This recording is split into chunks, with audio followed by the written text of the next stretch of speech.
Então, boa tarde a todos. Meu nome é Kelly Henrique Maier e eu fiquei responsável para falar sobre a cultura da mandioca, né? Então, sobre as pragas, doenças e plantas daninhas e o seu controle.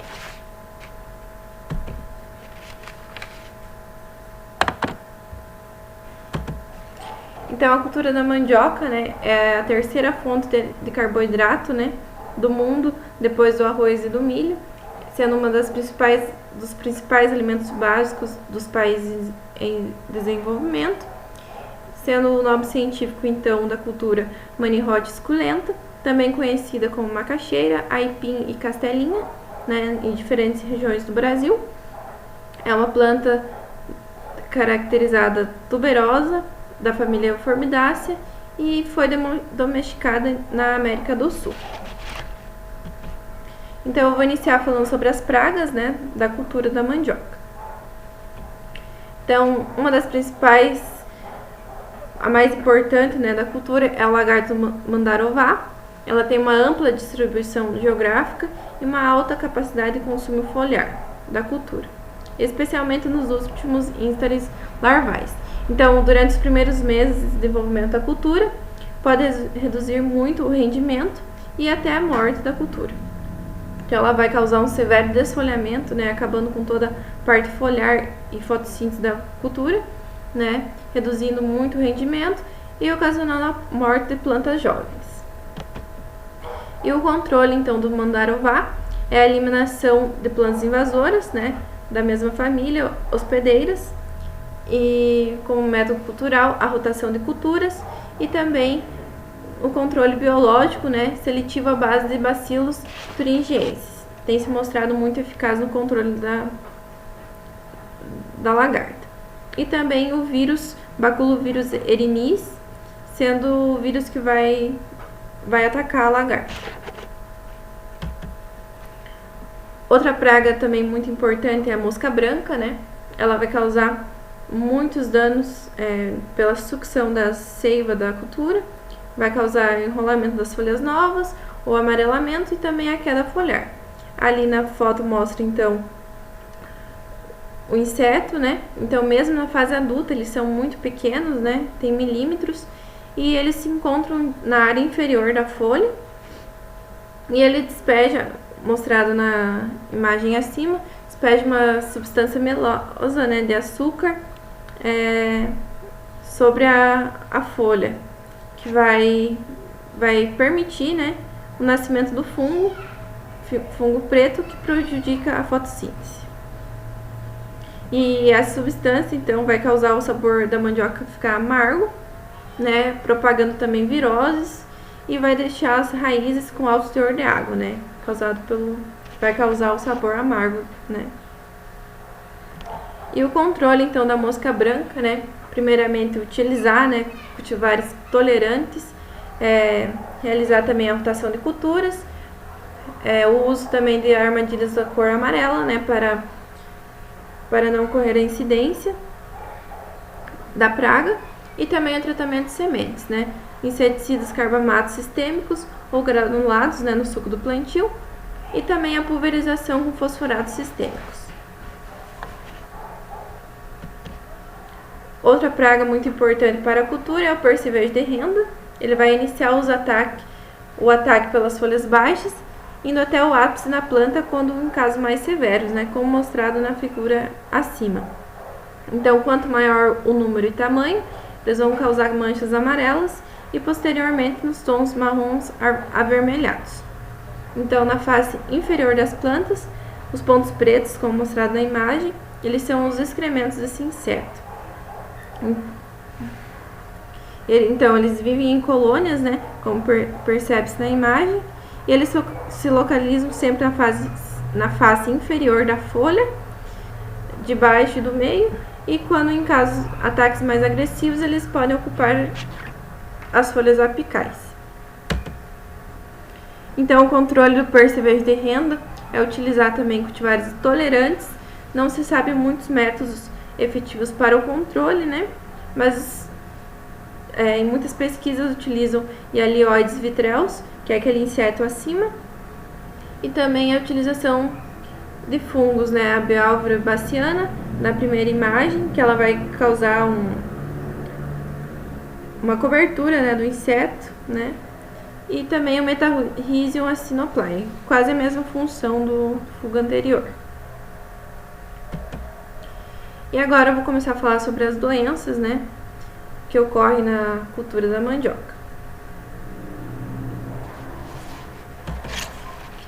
Então, a podridão da raiz, ela vai se manifestar nas raízes, né, como já diz o nome, causando a podridão, como mostrado na imagem, que vai fazer com que as raízes elas se desintegrem, né, ficando mole e rapidamente, né, vai perder sua estabilidade no solo.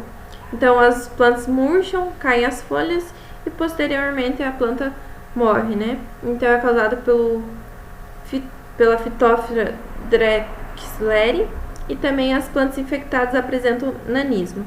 Então o que ocasiona, né, que favorece o surgimento dessa doença é a umidade, né? Então períodos excessivamente chuvosos vão causar e vai aparecer esse fungo.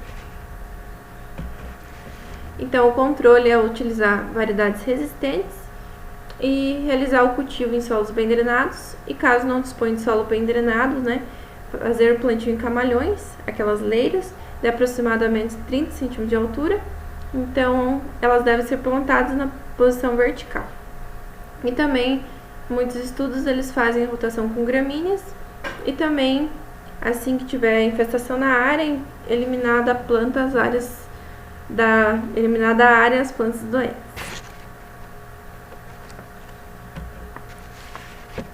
Outra doença também é o superalongamento, né? Que se reconhece essa doença, então, pelo alongamento exagerado dos entrenós do talo. E nas partes verdes do talo da cultura, nos pecilos e nas folhas, observa-se então deformações associadas com a formação de cancros, né? Como citado, como mostrado na imagem. Então vai causar morte parcial total da lâmina foliar, né? Causando muito desfolhamento. E essa doença é muito severa em época chuvosa, né? Então a umidade ocasiona o aparecimento dessa doença.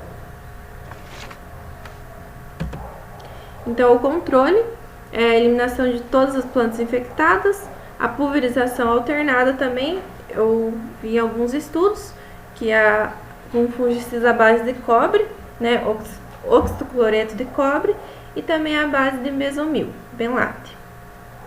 E também o tratamento, né, como controle preventivo, o tratamento das novas estacas com fungicida. E também aqui outra doença, né, a podridão parda, causada pelo fungo Phytophthora cytophthora, como mostrado na imagem, ela vai causar essa formação de cancros, né, afetando muito a produção da cultura, causando essas manchas angulares com bordos bem definidos, e as folhas afetadas elas vão secar, cair e posteriormente morrer. E o controle então da doença da podridão parda é utilizar plantas resistentes, evitar o adensamento de árvores e os ferimentos às raízes e troncos. E também devem estar localizados em áreas de boa drenagem, né?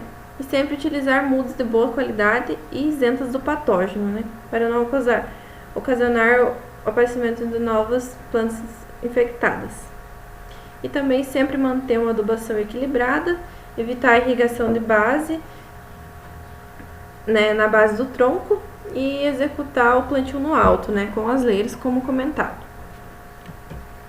Outra doença também é a mancha branca, causada pelo patógeno Cercospora caribaea, né? Ela vai ocasionar essas lesões pequenas, circulares ou angulares, como mostrado na imagem, né? Essas manchas circundadas. Então, não afeta significativamente a produção, nem a fotossíntese, né? Em relação às demais doenças citadas. Então, o controle da mancha branca, primeiramente, medidas preventivas, né? Como citado, e variedades resistentes, e não se sabe, assim, outro método de controle, mas a gente tem, então, pesquisas com tiofanato, né? 0,2%, ou clorotonil a intervalos trimestrais de aplicação. Então, e também fungicidas à base de cobre, metalaxil e também mancozeb. E agora eu vou falar sobre as plantas daninhas, né? Então, as plantas daninhas, elas vão concorrer com a cultura da mandioca, né? Pelos fatores de produção, principalmente pela água, né? Nutriente. E dentro da produção, né? Da cultura da mandioca, esse custo com plantas daninhas é o mais elevado, geralmente. Então, aqui eu coloquei, né, uma tabela, né? Eu dividi ela, mostrando as principais plantas daninhas, né, que ocorrem na cultura, que não são poucas. Então aqui tem da família Amarantácea, né, a gente pode citar o caruru verde, caruru roxo, apaga-fogo, das demais famílias Traporaba, carrapicho, picão preto, serralha, falsa serralha. Aqui também a corda de viola, tiririca roxa, capim favorito, leiteiro, guanchuma, fedegoso, capim mimoso, então diversas plantas daninhas. Então aqui eu abordei, né, eu separei os controles, né, sendo um dos mais utilizados, assim, acredito, na cultura, controle cultural, né, que vai aumentar o potencial competitivo da mandioca, né, que vai criar condições para que ela se estabeleça o mais rápido possível, né, não dando espaço para a planta daninha competir com ela. Então, outros métodos, né, que pode ser utilizado, então, o bom preparo do solo, né, escolha da variedade adaptada, época de plantio correta, né, da variedade, a densidade de plantio, né, como a gente viu anteriormente nas doenças, né, não evitar o adensamento de plantas, né, aumentar o espaçamento, e também a rotação de culturas, né, sendo um dos métodos para o controle de doenças e plantas daninhas também, e de pragas também, né? E também a cobertura verde. E aqui outro controle que a gente tem é o controle mecânico, que é realizado por meio de práticas de eliminação das plantas invasoras, né? De forma mecânica. Então ali a gente tem na imagem o arranquio manual, né? Capina manual com enxada. E também o controle mecânico. Então a roçagem, né? O cultivo mecanizado, muito utilizado também. Aqui o controle químico, então, né? Eu peguei os herbicidas registrados para o uso na cultura da mandioca aqui no Brasil. Então aqui eu vou deixar essa tabela aqui, quem quiser pausar o vídeo, né? Para saber mais a fundo. Então tem o clomazone, metrobuzin, cletodin, né?